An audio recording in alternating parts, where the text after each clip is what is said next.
Hey guys, how's it going? This is Carnivore5. We have another iteration of the Pack and Play series for you guys. And yes, this video was like a week or two old maybe.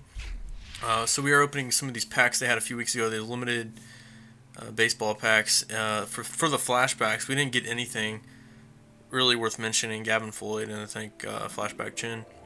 We're going to move on to the game here. We are playing an opponent by the name of the Murphs, and he is pitching Aaron Sanchez. Pretty much has a budgety lineup. Sometimes it's hard to tell when you're pitching a lefty. And we do have our boy Stan Musial pitching in this game. No changes to our lineup since last game. That might change at the end of the video though, so go and make sure you guys stay tuned to see if we have any new upgrades to our team afterwards. Just a little hint there. Anyways, go ahead and get started. I faced Aaron Sanchez a few times. He doesn't have a slider, which kind of hurts him, but he does throw pretty hard, has decent pronines. Arguably could have won the Cy Young Award this year, in my opinion. First bat of the game, Mookie pops up, of course, and then I roll over with Cargo. Usually don't do that too often on low fastballs, but we do roll over there. And Mookie, I'm really struggling with Mookie, so I'm going to have to think about taking him off the leadoff spot. I just can't hit with him. Miguel, though, hits it pretty hard at shortstop, and that's going to be a 1-2-3 inning. No hits, no runs, so my opponent has a pretty good top half of the inning there for him. Moving on to the bottom half of the first. Again, we are pitching at Yankee Stadium, so this isn't a home game. But again, we do have our best pitcher going, that is Musial. I think at this point he was a 96 or 97 overall. I have a sinker, cutter, circle change, screwball, and a slider. I think I might change that slider to a slurve though later on. Anyways, he's starting to throw a little hard. 94 with his cutter, usually about 92 with a sinker. So we got to keep working on him, trying to get that sinker up to 95, 96. Pretty much carves up the first three batters of the game. My opponent really struggled with a sinker-cutter combo. So moving on to the second inning. Jake Lamb rips a line drive right to the right fielder, though, so it's going to be one down. Then we have Correa coming up, sitting on the inside pitch. And I barely make contact, and it's a ground out to the catcher. So two down. Not really doing much. We got Blackman coming up. We worked ourselves to a 3-1 count. Then we get a curveball on the outside part of the plate. We try to go with it to dead center, and it's right at the wall. So a little bit of bad luck there. We did hit that ball pretty well. So far, no hits, no runs for either side. We go on to the bottom half of the second. Stan Musial still pitching pretty well. Gets him the roll over to Correa for one down. And 2-1 count on the next batter. This looks like Jason Worth. Little circle change down and away for a 2-1 count, trying to use his aggression against him. And then we get to a 2-2 count. And we go with a cutter in on the hands. That cutter is one of the best pitches in the game. Unfortunately, not too many starting pitchers have that pitch. But it'd be nice. I mean, it's really nice. I'll have to get it to my creative player. Because you mix that sinker and cutter, it's very difficult to set on one or the other. Anyways, we get him to a 2-2 count. We go with a screwball down and away, and that is just filthy. I love the screwball because it's, in my opinion, sometimes it can be like a 12-6, and of course sometimes it can have actual screwball action and run away from the righties. So really good pitch there. Get him the strikeout, and the next batter 1-2 count. Missed our spot a little bit, but this screwball again gets him way out in front, and we go ahead and throw him out. So Stan Musial is just cruising. The guy can barely put the ball in play. And the next inning, Gary Sanchez leads off. I chased it, a low change up there to 2-2 count. Aaron Sanchez is doing well so far. My biggest problem with Aaron Sanchez, as he jams me a little bit there, but we fight it off and it goes out of play. My biggest problem with Sanchez, again, is he doesn't have a pitch that moves side to side. I mean, he does have his two-seamer, but the two-seamers in the game aren't very good. Doesn't really have a slider or a cutter. There he goes with the two-seam. So you're pretty much looking at a fastball, curveball, changeup combination. And curveballs are really hard to throw because you can hang them so easily in this game. People's eyes just light up when they get a curveball. We do have a good at-bat there with Gary Sanchez, but he does eventually ground out to shortstop. So we are at least working Sanchez a little bit. Then Cano comes up, 1-1 count. And we get a hanging changeup over the outer half, but he left it up a little bit. So Cano go ahead and drove that to center field for our first hit of the game. And as you can see, the connection's a little bit laggy. Musial comes up, first pitch, I'm swinging. Gets another base hit up the middle, so now we have something cooking. 2 on, 1 out, being a little aggressive there. And it's back to the leadoff spot with Mookie Betts. Set middle in here. and we go back up the middle once again, so 3 hits in a row. I'm going to go ahead and send the runner home because the center fielder does not have a very good strong throwing arm whatsoever, so we go ahead and score there. And then we get our runners to second and third, and then Cargo hits a deep fly ball to center field.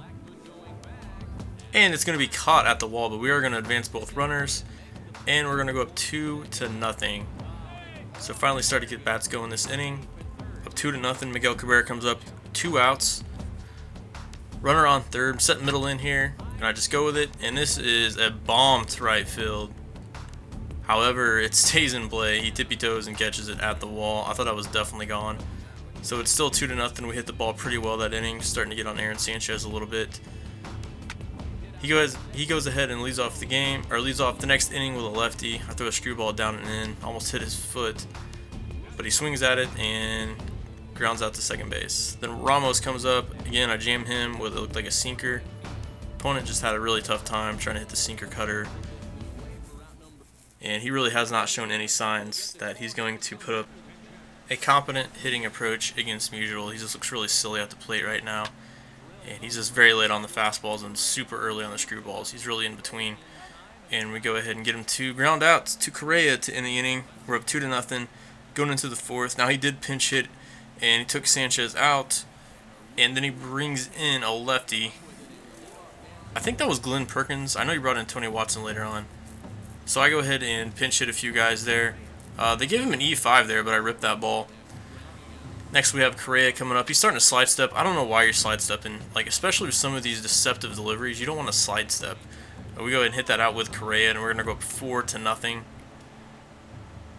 I think this is Perkins pitching. I'm not really sure, but there's another hanger. And I think I pinched hit Andrew McCutchen there, and he hits that one out. I like McCutchen off the bench and platoon versus lefties, and then Gary Sanchez rips a single past the shortstop. Now Gary Sanchez doesn't hit lefties as well, but I'm still pretty confident in his abilities because you can just see the ball longer with a righty. So I usually leave him in there, and then Cano comes up. Besides leave Cano in the game, I had to dribble to first base, and I was thinking there's no way he's going to turn this, but he does end up turning it. So it's up 5-0. We're going to get 2 outs though for the double play, and Musial comes up, and look at this. Ooh, he hit me. I don't know why people do this. To me, it just shows immaturity, I guess. I don't know. I don't think I've ever seen a player get hurt because of that. I don't know if that's why you guys do it. I don't know why I said you guys, but if you guys do that, let me know why you guys do that. Are you just that pissed off? I don't really see how that's going to fix anything. I find it funny when they do that. But eventually we fly out to center field in the inning, and we have a 5-run lead. Musial is still cruising, so I'm going to be honest, it's not looking too good for this guy. We paint a sinker middle in, get him looking, 3rd strike. There's another strikeout, and then the screwball, he chases, low and away. It's going to be a fly out to Miggy. So Musial, again, just carving him up. I don't blame him, though. I mean, those pitches I do give Musial are pretty tough. And then he grounds out again the shortstop, and that's going to do it. So I can already tell my opponent's starting to get a little bit frustrated, and he's starting to lose his patience a little bit. He has no hits, and he does have 1 error. Next inning, we didn't score, so we'll go ahead and move it on here to the next inning. Get another ground out to Correa. Correa is having a super busy day over there at shortstop.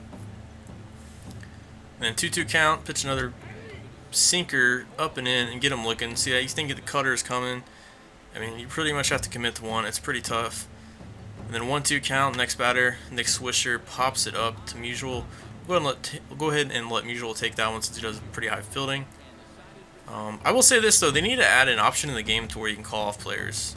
That would be really cool because I noticed there really is no feature for that. And then Gary Sanchez leads off the next inning, set middle in there, just crushed that fastball out of Yankee Stadium. Gary Sanchez, of course, is used to doing that. Had a great rookie season in his 2 months in which he was up. Just crushed the ball of the Yankees. So look to Gary Sanchez to possibly be a gold for next year. As my opponent finally gets a single on a late hit. That was a sinker middle in on the left-handed batter. But yeah, he gets a hit out of it. So he does lead off the inning with a hit, starting to get a little bit of confidence. And then he pops up to the catcher. Now, I do remember my opponent messaged me after the game. I'll talk about that afterwards, but he did message me, I believe. At this point, he has Hunter Strickland in, but he has to pinch hit. And he brings in a lefty. And get him swinging and missing. I'm not even sure who that was. But we get another strikeout. Musial is cruising once again. Musial is going to lead off the inning. And then look, hits him again. I don't know. I'll take it though. I'll take a free base runner. A lot of people like to do that. The creative players, they like to hit him. Mookie comes up. And I get a swing and miss on a changeup, so I'm down 0-2. He does have Tony Watson in at this point, who's kind of tough to face, but his per-9s isn't the greatest. So the sinker isn't too effective because your PCI is so big, and it's easy to square him up. There's another changeup, though. We're going to fight it off. 1-2 count. And then he throws a slider. He's got pretty good stuff, I'm telling you. Tony Watson, if he had a little bit better per-9s, he'd be like, I don't know, kind of like an Andrew Miller or more like a Zach Britton with that sinker. Go ahead and send the runner here, 2-2, trying to do a little hit and run. Mookie fights it off. See how far off I am on that sinker? Oh boy. Another changeup. Again, we're pretty far off it, but Mookie keeps fighting off pitches. 2-2 count. I don't know how I fouled that pitch off. Honestly, probably should have struck out there.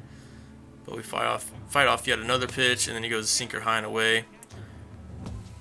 And we send the runner back. So now we have a 3-2 count. Pretty good at bat here by Mookie. And we're going to send the runner once again. And another foul off. Finally, 3-2. The pitch. And we ground out to third base. So that it did avoid the double play. He does get Mookie out at first. But that's a really good at bat. That's kind of a bat you guys need to be looking to take there. And that was just a wonderful at bat. That was pretty much, wasn't really necessary for this game since my opponent was pretty much not the greatest of all players. As Cargo rips a double into the gap, and that is off Tony Watson, so really good hit Cargo. I like leaving my lefties in. Nothing is more satisfying in the game, leaving it in a lefty against a lefty and just, getting a really good hit. Then Miguel Cabrera comes up, rips another single up the middle. I'm telling you guys, something with Miguel Cabrera. I don't know if they give him some type of boost where he just finds holes. I swear everything he hit is just a line drive that finds the hole. I don't know what it is, but it just seems to have the best BABIP in the world. More so than somebody like that Pujols. So yeah, I don't know. He goes ahead and brings in Chapman. And I have Danny Valencia in. One of my favorite players in the game, to be honest. I love platooning Valencia and Lamb. And just first pitch fastball, rip it into the corner. And that's going to be a double for Valencia. And up 9-0 at this point. And then Correa comes up, rips another single up the middle. We're going to go ahead and take home. Center fielder does not have a very good arm. And my opponent has about had it at this point. We are up 10-0. He sends a concede. We accept. I know it was a pretty boring game, guys. But I do appreciate you guys watching. I just wanted to show you some hits because there wasn't really much to show for that game. My opponent only had one hit. He did message me afterwards. He was a pretty good sport about it. He's like, well, at least I got one hit, so pretty good sport. His rating was, he was only like a 1750 player, so really wasn't the best. And post-game reward, we do get somebody good, though. We get a Wilson Ramos and a Kevin Kiermaier. So Wilson Ramos is going to be our new starting catcher. So I hope you guys enjoyed that video. Hope to see you next time. This is Connor number 5 signing out. Peace.